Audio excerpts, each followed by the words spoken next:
Germany, 1933. 6 million unemployed. Banks collapsed. Currency destroyed. Twice in 10 years. Families burning cash in their stoves because it's cheaper than firewood. The money is literally cheaper than the piece of paper is printed on. And fast forward to 6 years. Germany invades Poland with 3 million soldiers, 3,000 tanks, and more than 4,000 aircraft. It's the most terrifying military machine Europe has ever seen. So how does a bankrupt nation build that in 6 years? The answer involves a fake company, a financial wizard, and what's basically a Ponzi scheme on a national scale. By 1939, the bills were coming due and Germany literally couldn't pay them. So they had one option: invade or watch their economy implode. This is how Hitler financed World War II and why the war was economic survival, not just ideology. You need to understand two catastrophes that destroyed Germany. First, in 1923, Germany hit with hyperinflation. $1 equals 4 trillion German marks. Workers demanded payment twice daily because by evening, their morning wages bought nothing. Restaurants changed prices while you were eating. The German middle class got wiped out overnight. Germany slowly recovered, then hit with another catastrophe in 1929, the Great Depression. American banks call in loans. German businesses collapse. By 1932, 6 million were unemployed. It was nearly 30% of the workforce. Families auctioning furniture to buy food, communist and Nazi gangs fighting street battles. Germany economically destroyed twice in 14 years. One after another, these financial collapses brought Hitler to power in January 1933.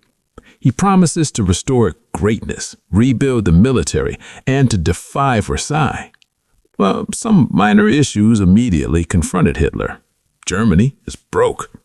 Versailles limits them to 100,000 soldiers, no tanks, no aircraft, no submarines. Well, the military doesn't matter if they have zero money anyway to pay any military stuff. Hitler needs to rearm massively in secret without anyone noticing, at the same time raising money for it too. Enter Hjalmar Schacht. This guy already saved Germany in 1923 by ending hyperinflation with a new currency backed by land. It worked. Schacht became a legend. So in March 1933, Hitler appointed him Reichsbank president, and by August 1934, he became economics minister. Schacht had one job: fund massive rearmament without anyone noticing, without triggering inflation, without revealing what Germany's doing. Here's the challenge. Building tanks, planes, weapons means paying steel companies and arms manufacturers. But if the Reichsbank just prints money, two disasters happen. First, inflation explodes again. Germans won't tolerate that after 1923. Second, payments show up on official statements. Foreign governments see them. They realize Germany's rearming. They intervene before Germany's ready. So Hitler needs invisible money.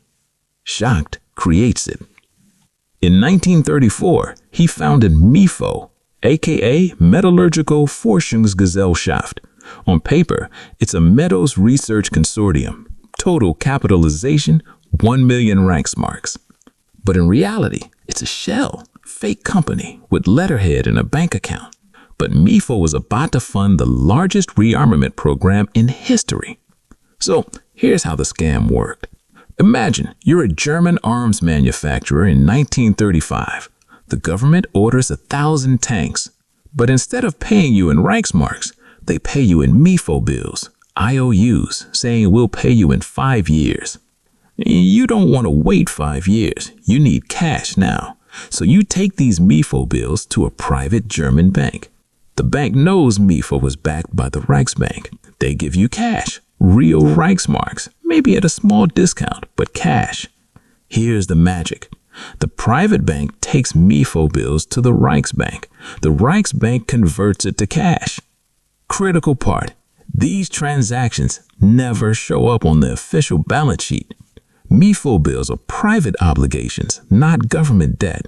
Officially, they're debts of a private research company.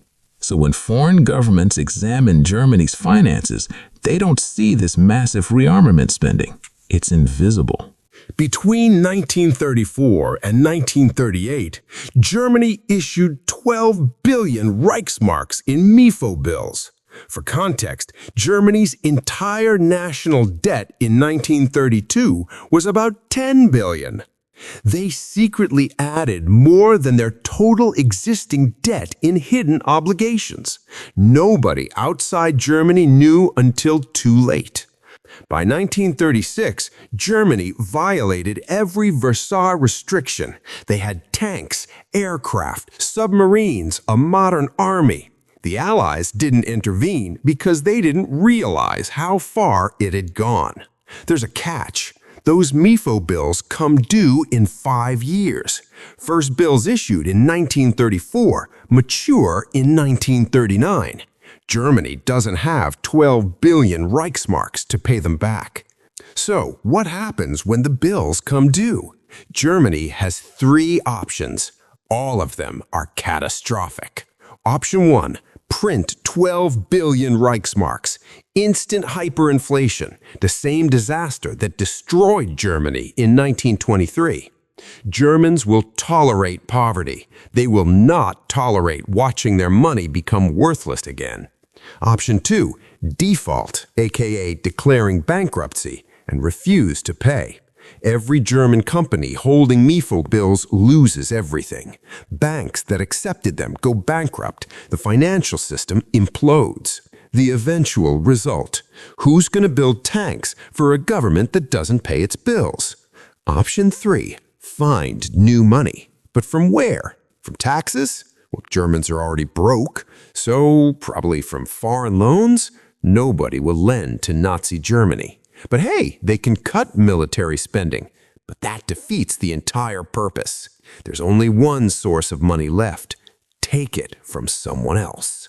This is when it becomes a Ponzi scheme. Pay early investors with money from new investors. Works perfectly until you run out of new investors. Then it collapses instantly. By 1938, Germany was out of investors. The only way to keep the scheme alive was conquest, to invade neighboring countries. September 1939, Germany invades Poland. Poland has agriculture, natural resources, millions for forced labor. Germany seizes everything.